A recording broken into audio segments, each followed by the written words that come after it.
தி Asian மேகிஸ்போட episode 13 தான் பார்க்க போகிறோம். போன எபிசோட் எப்படி முடிச்சிருப்பாங்க, இது மாதிரி பிரின்சிபல் கூட மொத்த காலேஜுமே சீல் பண்ணியிருப்பாங்க, ஏன்னா நிறைய பிரச்சனை நடக்குதுன்னு சொல்லிட்டு. அதுக்கப்புறம் எல்லா கிளாஸ் ரூமுக்குமே லெட்டர் அனுப்புகிறாங்க, இது மாதிரி இனிமேல் கொஞ்ச நாளுக்கு கிளாஸ் நடக்காது, நடக்கிற பிரச்சனையை நாங்கள் வந்து இன்வெஸ்டிகேட் பண்ணிக்கிட்டு இருக்கோம் அப்படிங்கிற மாதிரிலாம் லெட்டர் அனுப்பிச்சிருக்காங்க. நம்ம பசங்களை கட்டுறாங்க, பிள்ளைமேல அதை கூட்டிகிட்டு அப்படி வந்துருப்பாங்களா. இப்போ பிள்ளைமேல கேட்டுக்கிட்டு இருக்காங்க, நிஜமாவே நீ வந்து காலேஜ் விட்டு நிற்க போறியா அப்படிங்கிற மாதிரி. அதுக்காக சொல்லிக்கிட்டு இருக்கா, தெரில பாட்டி சொன்னால் நான் செஞ்சு தான் ஆகணும், எனக்கு வேறு வழி இல்லை அப்படிங்கிற மாதிரிலாம் சொல்லிக்கிட்டு இருக்கா. அப்போ தான் அந்த பசங்க கேட்டுக்கிட்டு இருக்காங்க, அந்த பாட்டி வந்து வெரனிக்காவோட பாட்டி தானே, அவங்களுக்கும் உனக்கு என்ன சம்மந்தம் அப்படிங்கிற மாதிரிலாம் கேட்குறப்ப வந்து பதிலே சொல்ல மாட்டா. சரி நீ உனக்கு சொல்ல வேணான்னா சொல்லாது அப்படிங்கிற மாதிரி சொல்கிறாங்க. அப்புறம் தான் சொல்ல ஆரம்பிக்கிறான், அந்த வெரோனிக்கா குடும்பத்துக்கு இவங்க குடும்பம் வந்து ரொம்ப நாளாகவே வேலை பார்த்துக்கிட்டு இருக்காங்களாம். சொல்லப்போனால் ஒரு சர்வெண்ட் மாதிரி. அதனால சின்ன பிள்ளையிலேருந்து இவ வந்து வெரனிக்காவுக்கு வேலை பார்த்துக்கிட்டு இருக்கா. அவள் காலேஜ் வந்திருக்கான்னு சொல்லிட்டு தான் அவளுக்கு துணைக்காக இவ்வளோ வந்திருக்கா அப்படிங்கிற மாதிரி சொல்கிறப்பதான் இவங்க சொல்கிறாங்க, அப்போ மாஸ்டர் கூட தானே சர்வெண்ட் இருக்கும், அப்புறம் எதுக்கு ஒன்று மட்டும் இப்போ கூப்பிடுறாங்க அப்படிங்கிற மாதிரிலாம் கேட்டுக்கிட்டு இருக்காங்க. தெரில எதுக்கு கூப்பிட்றாங்கன்னு சொல்லிட்டு, ஆனால் பாட்டி சொன்னால் நான் போய் தான் ஆகணும் அப்படிங்கிற மாதிரிலாம் பிள்ளைமேலா சொல்லிக்கிட்டு இருக்கா.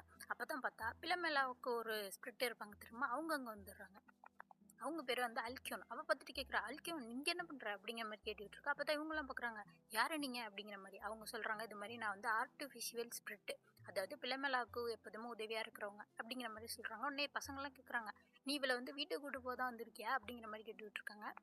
அப்போ தான் அந்த அல்கன்னு சொல்கிறாங்க, நீங்கள் வேற நான் இங்கேயே மாட்டிக்கிட்டேன்ப்பா, அதனால தான் இங்கே வந்தேன் அப்படிங்கிற மாதிரி சொல்கிறாங்க. மாட்டிக்கிட்டியா அப்படிங்கிற மாதிரி கேட்குறாங்க. அப்போ தான் சொல்கிறாங்க, அது மாதிரி காலேஜ் மொத்தமாக சீல் பண்ணிட்டாங்க, உள்ளேருந்து யாரும் வெளில போக முடியாது, வெளில இருக்க யாரும் உள்ளே வர முடியாது, அதனால தான் நான் இங்கே மாட்டிட்டேன், அதனால உங்கள் கூட தான் இருக்க போகிறேன் அப்படிங்கிற மாதிரி சொல்லிட்டு இருக்கா. அப்புறம் நம்ம எலியஸ் தான் கட்டுறாங்க, ஒரு ப்ரொஃபஸர் கூட மயக்கம் போட்டிருந்தார்ல, எலியஸோட ஃப்ரெண்டுன்னு சொல்லிட்டு இருந்தானே, அவர் இப்போ தான் கண்ணை முழிச்சிருக்காரு. பக்கத்துலேயே தான் எலியஸ் நின்று பார்த்துக்கிட்டு இருக்கா. நீங்கள் இப்போ பரவாயில்லையா அப்படிங்கிற மாதிரிலாம் கேட்டுக்கிட்டு இருக்கா.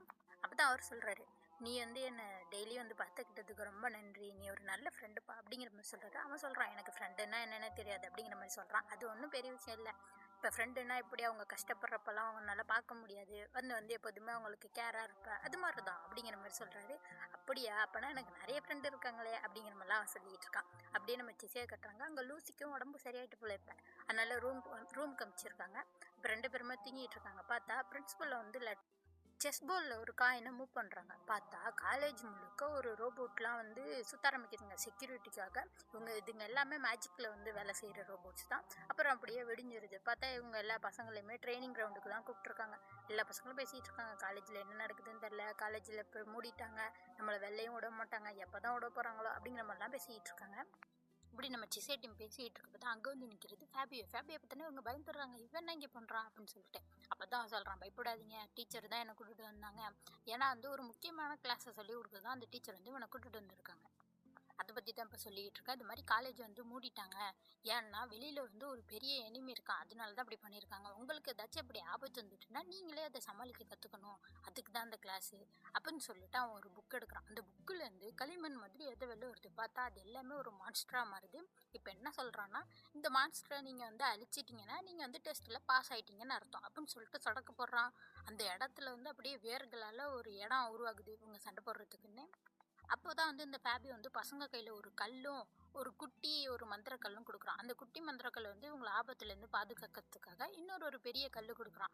அது எதுக்கு கொடுத்துருக்கான்னா, இப்போ நீங்கள் மனசில் ஒரு வெப்பனை யோசிங்க, அந்த கல் அந்த வெப்பனாகவே மாறும் அப்படின்ற மாதிரி சொல்கிறான். எல்லா பசங்களுமே யோசித்து வெப்பனாக மாற்றிருக்காங்க. அப்போ தான் ஒரு பையன் வந்து கேட்டுட்டு இருக்கான், எதுக்கு எங்களுக்கு வெப்பன் கொடுக்குறீங்க, எங்களுக்கு தான் மந்திரம் தெரியும்ல, அதை வச்சு நாங்கள் இனிமே அடிக்க முடியாதா அப்படிங்கிற மாதிரி கேட்டால், இவன் அந்த பையன் கழுத்தை நெரிச்சு இப்படி தான் அவன் பாடம் சொல்லி கொடுப்பான்.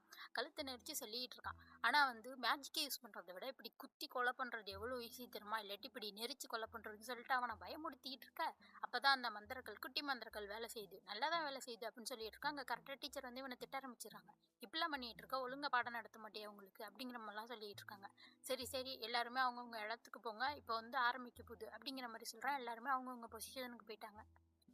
இப்போ எல்லாருமே சண்டை போட தயாராகிட்டாங்க. ஆனால் நம்ம சிசையை பாருங்கள், அவள் வந்து வெப்பனே உருவாக்கலை. அவள் வந்து சொல்லிகிட்டு இருக்கா, ஐயோ முன்னாடி நான் வெப்பனை வச்சு சண்டையை போடுறது இல்லையா அப்படின்னு சொல்லிட்டு பார்த்துட்டு இருக்கா. பார்த்தா அந்த மான்ஸ்டர் வந்துடுது. ஆனால் சிசையோட உடம்பு தானாகவே போய் சண்டை போடுது, அவளால் கண்ட்ரோலே பண்ண முடியல, என்ன தானாக அடிக்கிறேன்னு சொல்லிட்டு பார்த்துட்டு இருக்கா. பார்த்தா கழுத்தை நெரிச்சு அதை கொண்டுடுறா.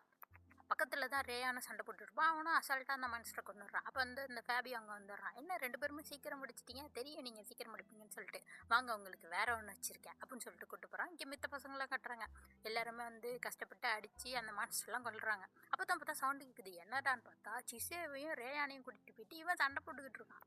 இவன் உடம்புல தான் கொடுக்குமா இருக்குமா, அதை வச்சு இவங்களை அடிச்சுக்கிட்டு இருக்கான். 2 பேரும் ஒன்றா சேர்ந்து சூப்பராக சண்டை போட்டுட்டு இருக்காங்க. அப்போ ஜிசே ஓடி வரப்ப அவள் கண் அப்படியே டிராகன் கண்ணு மாதிரி தெரியும். இந்த ஃபேபியை பார்த்துட்டு சண்டை போடலான்னு போகிறப்ப குறுக்கில் வந்து அந்த டீச்சர் வந்து தடுத்துருவாங்க. போதும், நீ ரொம்ப ஓவராக போயிட்டுருக்க, அவ்வளோதான் பசங்களா, டெஸ்ட்டு முடிஞ்சிட்டு நீங்கள் எல்லாருமே பாஸ் ஆகிட்டீங்க அப்படிங்கிற மாதிரி டீச்சர் சொல்லிட்டு எல்லாத்தையுமே பேசிக்கிட்டு இருக்காங்க. இந்த ஃபேபியோ தான் சொல்லிகிட்டு இருக்கான், இது மாதிரி நீங்கள் மேஜிக் யூஸ் பண்ணுற அளவுக்கு இன்னும் நீங்கள் கற்றுக்கல, அதனால உங்கள் உயிரை நீங்கள் பாதுகாக்கணும், இப்படி நீங்கள் சண்டை போட்டு தான் கற்றுக்கணும், இப்படி தான் நீங்கள் பாதுகாக்கணும், நீங்கள் எப்போதுமே நீங்கள் தயங்கக்கூடாது, உங்களை நீங்கள் தான் பார்த்துக்கணும் அப்படிங்கிற மாதிரிலாம் பேசிகிட்டு இருக்கா. அப்புறம் அந்த டீச்சர் கூப்பிட்டு போயிறாங்க. போதும் கிளாஸ் முடிஞ்சிட்டு எல்லாரும் போங்கன்னு சொல்லிட்டு. அப்போ பார்த்தா பிள்ளை மேலே வந்து அப்படியே கீழே உட்காந்துடுறா. எல்லாரும் பார்க்குறாங்க, என்னாச்சு பிள்ளை மேலாக்கு அப்படின்னு சொல்லிட்டு. இப்போ தான் வந்து சிசே வந்து அவளை வந்து நர்சிங் ரூமுக்கு நான் கூப்பிட்டு போகிறேன் அப்படின்னு சொல்லிட்டு தூக்கிட்டு போயிட்டு இருக்கா. பார்த்தா பின்னாடி லூசியும் வந்துகிட்டு இருக்கா. அப்போ தான் அந்த பிள்ளை மேலே சொல்லிக்கிட்டு இருக்கா, இது மாதிரி என்ன நர்சிங் ரூமுக்கெல்லாம் கூப்பிட்டு போகாத, என் ரூமுக்கு மட்டுமே கூட்டிட்டு போங்க அப்படிங்கிற மாதிரி சொன்னால் இவ கத்திக்கிட்டு இருக்கா. லூசி, நீ என்ன லூஸா, உன் உடம்ப பாரு எப்படி இருக்க, நீ வந்து இப்போ நர்ஸை தானே பார்க்கணும் அப்படின்னு சொன்னா. இல்லை தயவு செஞ்சு என் ரூமுக்கு மட்டும் என்னை கூட்டிட்டு போங்க அப்படிங்கிற மாதிரிலாம் அவள் சொல்கிறாளா. சரின்னு சொல்லிட்டு அவங்கள கூப்பிட்டு போகிறாங்க. அதோட இந்த எபிசோட் முடியுது. அடுத்த எபிசோட் பார்க்கணுன்னா மறக்காம சேனலை சப்ஸ்கிரைப் பண்ணிக்கோங்க. பை.